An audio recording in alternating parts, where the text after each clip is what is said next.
What's up, everyone? Welcome back to another late night, another dip into the epic franchise. It's been quite some time, but I'm glad to be back with everyone. Today we're going to be watching an ensemble cast film. That's why it's sort of an epic, retrospectively, directed by Lawrence Kasdan, the infamous Star Wars writer. If I'm not mistaken, one of his own very first credits was on Empire Strikes Back, which, I mean, what better film to have on your resume? But this is one of his earlier films as well, so kind of interested to see his work outside of the Star Wars franchise. And other than that, this is also a recommendation by the infamous Richie K, so thank you for that. But, you know, sort of in the lines of The Breakfast Club, American Graffiti, this is an ensemble cast, and Stand By Me as well. Retrospective, ensemble cast.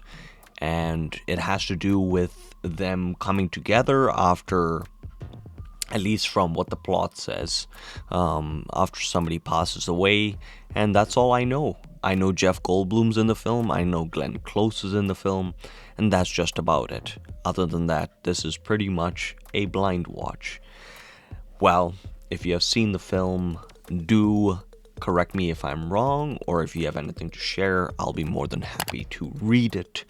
But other than that, we're gonna get right into this picture, because Captain, we are A-go. Boy, he's not getting out of his tub until he's as clean as a whistle. And Supermom is going to be very happy. Well, just by the framing, we know she just heard bad news. And interesting, so I'm going to keep a mental note. This is the first couple we start with.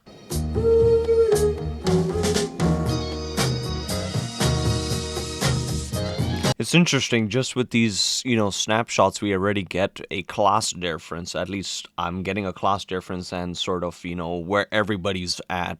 Different careers, some high, some probably work at home, but there's definitely a difference in terms of all the classmates.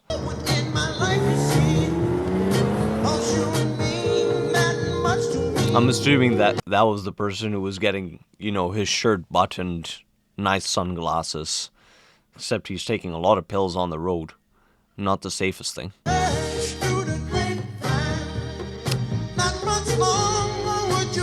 Ah, okay.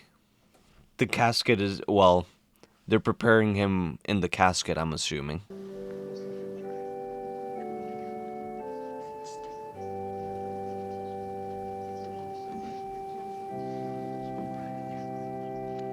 Strange to see all of them also separated from, eventually we know they're all going to get together.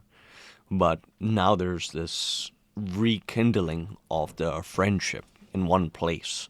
A brilliant physics student at the University of Michigan who, paradoxically, chose to turn his back on science and taste of life through a seemingly random series of occupations. Okay, the seemingly fashionably late individual who was taking the pills in his Porsche, I'm assuming he's probably the most important character.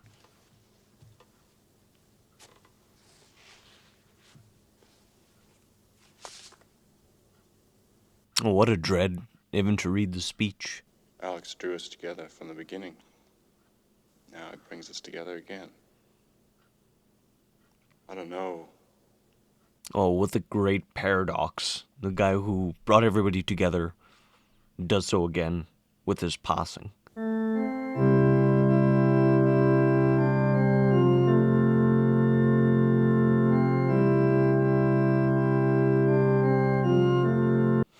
Just the smile on all their faces. Oh, her today at the reception. A glass of wine. What an interesting shot with the husband right behind the tree trunk. To get my fair share of abuse. It's interesting. We don't even have a picture of Alex. Only his, wrist That's probably the most detail we have, except hopefully we learn more about him. I've always wanted to ride in a limo. Strange thought. I can't believe you're still mad about that thing. Michael, this isn't the time. Let's just drop it. Yeah, well, I will if you will. You know, on this day most of all, we should remember we're friends. Right. And you're an actor? Okay, so he probably wrote a column about his own acting performance and such. I can't believe these are the same people you've been talking about all these years, really. I'd love to hear the way you describe me to them. Oh boy, Richard. Well, hopefully there's no insecurity, but so far, the writing is actually pretty brilliant. How they go in between all the cars and sort of their relationship between each other is exposited just by these short conversations. Karen and I are staying here tonight. We have a flight back to Detroit in the morning. Are you staying? No, I have to fly out to Dallas tonight. I'm interviewing a 14-year-old blind baton twirler. People magazine, he writes about all sorts of things. Are you JT Lancer? No, that's the character I play. I'm Sam Weber. Well, can I have your autograph, whoever you are? I think this time we should be thinking about Alex.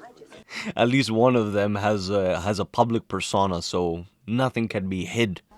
Well, I don't know. I mean, it's about everything. Suicide, despair, where did our hope go? Lost hope. That's it, lost hope. Oh, this guy is fishing for a story with his college friend's, well, funeral. Well, opportunity. Hey, Nick. How you doing? Good.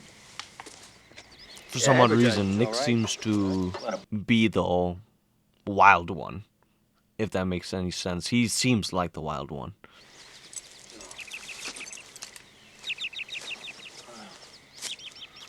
I think I got it.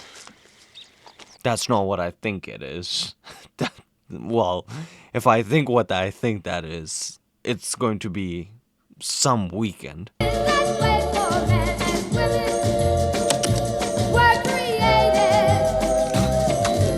Everybody has something, that demonstrates their personality and what they're about with what they packed. In L.A., I don't know who to trust. I feel like everybody wants something from me. That sounds terrible, but it's true. Yeah, tell me about it. It's a cold world out there. Sometimes I think I'm getting a little frosty myself. Nobody seems to be having a good time with their careers. As soon as they make it out, they're a few years in, and well, it's not what they had anticipated, I'm assuming.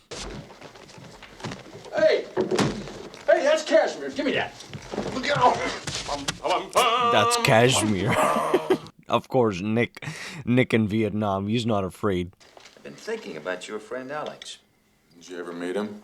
No. Karen's told me some. I'm imagining mostly. I can never make it through the night. Insomnia. Karen doesn't even know it. You might have something that could help you sleep. Oh my gosh. Of course this guy would have the variety of medicines. So, here I sit on my ticking biological clock, and the only thing I've known in my entire life is that I want to have a child. Don't remind me. It was the right thing to do at the time. So, what do you do?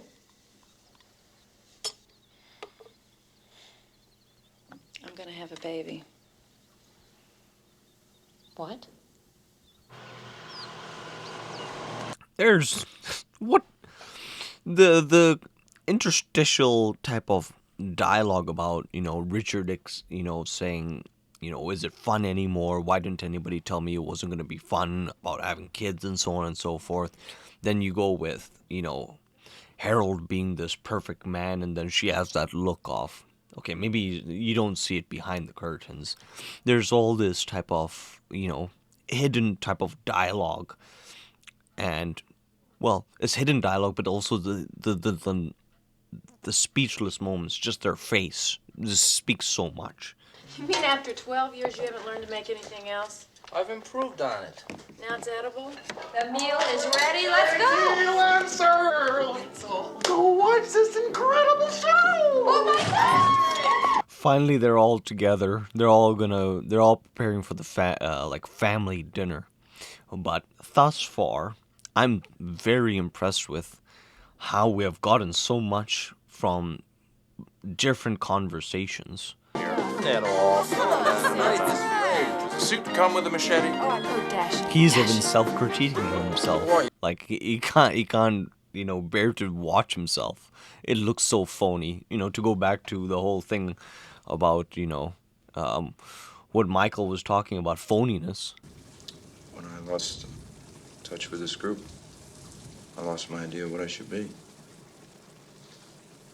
Maybe that's what happened to Alex. At least we expected something of each other then. I think we needed that. Not me. Getting away from you people is the best thing ever happened to me. Oh my gosh. I don't know, I'd hate to think that it was all just fashion. What? Our commitment. It wasn't. We accomplished things.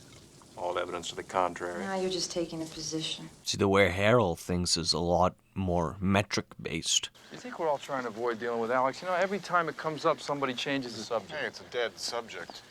I get real tired of these jokes. Oh, what are we afraid of here? To show our emotions, huh?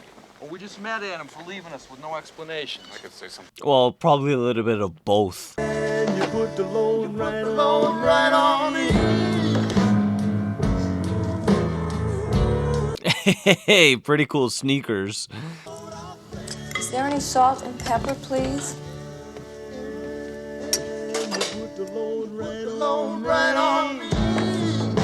It's funny, it seems like they've all resorted back to their, their comfortable years as as college students. They have, sort of the true transparency that Michael was talking about in his own, little home video. Everybody's sort of getting into that.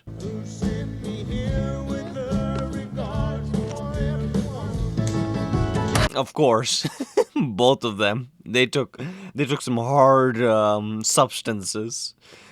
Probably reason why they're sort of reflective also of maybe, they've changed, they've matured from their college years, but who were they at that time? I feel like my kids have really gotten something from J.T. Lancer. Really? Really. Kids. There you go. You've done something there. You and Richard have built something for yourselves, I bet. This shows Sam really needs the group, because other than that, as he had mentioned, he doesn't know who we can trust. Oh, you probably don't even remember my writing. Oh, sure I do. Oh, it's just poems and short stories. Right. I didn't show it to many people. But what's the use of talking about it? I made my decision. My children come first. Mm-hmm. And as what Richard said, they become the priority. And sort of Sam being this conduit where she can confide in and who remembers her artistic expression kind of could lead down a dangerous path. Pass, I can't believe it. Rare. Go.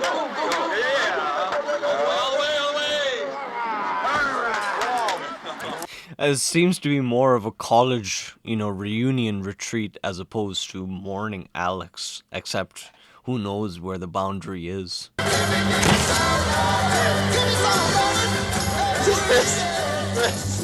Could be us, the next generation. Boy, what a great... This film has a great soundtrack. Back to back, just great music. This is my lawyer. I don't have to take that kind of slanderous talk. True, officer. Do you Excuse have me, probable cause? Aren't you J.T. Lancer? Yes, sir, officer. Oh, if J.T. Lancer could get him off of this, that would be some, not an abuse of power, but it would really, show him, okay, maybe the stardom is for something. Go for it.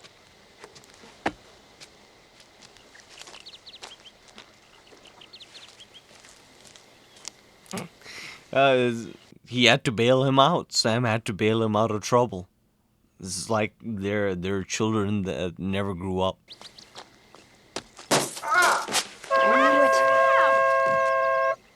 Yikes. He even failed at that. How many takes did he have to shoot that opening of JT Lancer? You're not gonna have to amputate, are you? I don't know. I've got to look at it, right? What about my career? Listen, I am sorry about that. Hell, I thought those guys could really do that stuff. It's not your fault. Ooh, what a slant on the actor. First of all, that cop has twice kept this house from being ripped off. Happens to be a hell of a guy. And you... Come on, Harold, what is it? Well, Harold is, I mean, quote-unquote, the model citizen, the perfect husband, and so on and so forth, and, well, can't really knock him on that. Harold, have you noticed anything unusual about this weekend? Other than Alex dying and all? Oh, a lot. A lot. Everybody is acting wild. And Sam Weber actually looks a lot like James Franco. It's just great. Oh, Jesus. Even fortune cookies are getting cynical. It's not cynical, it's pragmatic. Oh, I think it's, touching. They cut away from scenes so quickly. Like, I would imagine they would want to stay in that dinner scene so that more is sort of revealed, but I'm sort of impressed how quickly they can turn away from a scene. I mean, the film and the direction. And one of our best friends has decided to kill himself, and we don't have clues to why. You never know why anyone does anything. I don't know why I chose these socks this morning. Oh, there's a great equation. Your socks, Alex's death. Well, at least some type of solemn attitude is coming, well, from Sam, at least. I don't even know why he was doing that. And the guy was a scientific genius. What the hell was he doing welfare work for? Well, in that construction job, what was that all about? He didn't know what to do. I can relate to that. Well, at the beginning of the funeral, it was, mentioned that he had all these odd professions. So, I guess, the sort of the unprepared mind out of college, or, the sort of genius and the sort of curse of the genius and unhappiness results in a spiral. Well, at least our last night's gonna be a fun one. Please don't do this, guys. This is happening because we all really miss him and we're really hurting. Well, not really. I don't think so. Alex died for most of us a long time ago. I think you're a crock of shit. Don't speak for me or anybody else here. You hate your life. That's your problem. Don't tell us how we feel, okay? That's it. Well, everybody went out to get their own career and so on and so forth. So everybody, to an extent, really didn't care much about the group. Otherwise, they would have kept it alive. It was easy back then. No one ever had a cushier birth than we did. It's not surprising our friendship could survive that. It's only out here in the world that it gets tough. Nick. I don't care what you say. I know I loved you and everybody else here. And I'll go on believing that till I kick. I think probably what Nick is saying and partly what Sam is saying is kind of true. Feel like loving me, you got the notion. I said, Oh, I'm assuming he's gonna run across a note. Note co-pilot, I slept like a baby. Even wet the bed. Bring your coffee, Michael. Great. I'm gonna come see you whether you like it or not. He's locked. Would you look at that? Suddenly everybody's doing the dutiful sort of friendship bonding and getting in touch with one another. That won't be necessary. You see, Sarah, Harold, we took a secret vote. We're not leaving. We're never leaving. Jeremiah Great. That's how it ends. On another joke. Oh boy, would they love it if they could all just stay in this oasis. Thoughts. Oh boy, this was completely not what I had expected. Well, I actually did not know what to expect. I was just told that this was in a similar type of vein to Breakfast Club, American Graffiti. It kind of is in terms of more to American Graffiti. Just these friends that are in the same vicinity. They're cross, conversations, relations, and it's set against an amazing soundtrack. Basically, but I am extremely impressed by the writing. How much is written and how much is sort of filled in the blank by the viewer, and sort of the relationship we can sort of form in our heads of when Alex was there, or when they were in college, and sort of where they have grown up, and sort of the time in between, their sort of desires and their sort of the time lost, and what was, what they could have hoped for, and so on and so forth. And how it was possible, Alex, the person that he is, although nobody kept in touch, and so on and so forth, he was the bond, and he was the very necessary bond. Question is, if he didn't die, would this ever have happened? Maybe yes, maybe no. And it kind of goes to Nick's point, as in, when he brought up the question, maybe somebody should ask if they should, commit so and so, and sort of the catalyst for everybody to sort of move forward in a new light. Everybody seemingly had a life transforming moment, whether it was Michael deciding his career path, whether it was Nick deciding where he will abode, whether it was Meg in terms of her want to be a mother and have a child, and the some sort of resemblance of normality, not that having a kid is normal. Sam in terms of his own career, in terms of moving forward from his last relationship, and Karen in terms of her marriage, and in terms of what to do within this pickle of marriage. And everybody sort of came to a resolution after this weekend, a very strange resolution, might I add. Everybody has extremely different parts that sort of are getting their momentum forward, except it's sort of the imperfection of life, and that's what's captured, and that's what's portrayed. Nothing is beautified, nothing is hidden. Everything seems to be sort of portrayed in a fact that maybe you might be insulted by this, maybe you might not, but this is just human nature, or I don't know, some type of human nature, and the likeness, and what happened in college, whether it was just a short while. Do these people even know each other? Is this love even true? And how much of it is potential that we need to see and realize, and what happens if it's not? Is it a danger when you start to grow up and you sort of resent your sort of situation because you did not explore that potential, and so on and so forth? But I might be speaking completely out of whack, and you guys might know a lot more better, or probably can expound on this film in terms of your personal experience, and maybe this is something you very much relate to. I can for sure tell that this probably resonates with a lot of people. For me personally, this is not something I can really resonate with. It's something more of a viewing experience, as opposed to something like American Graffiti, where, well, I don't resonate with that either, but there's still, a sort of a deeper appreciation, if you will, because, there's something there.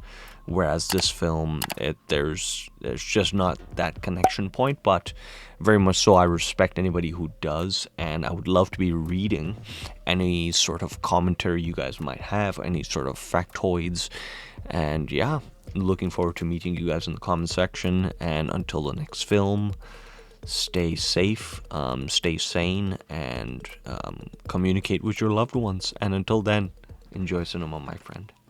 What's up, you cinephiles? Thank you very much for making it to the very end. Me and Big Willie don't take that for granted. We really appreciate you. Now, if you'd like to show your support to us, you know what you can do up here. You can smash that button, really just smash it. And you know, if you would like to check out some more content, they're all curated by days up over here and playlists. So, you know what? We hope you're having a great day. Don't crumble and just continue to smile and be a good bastion of cinema.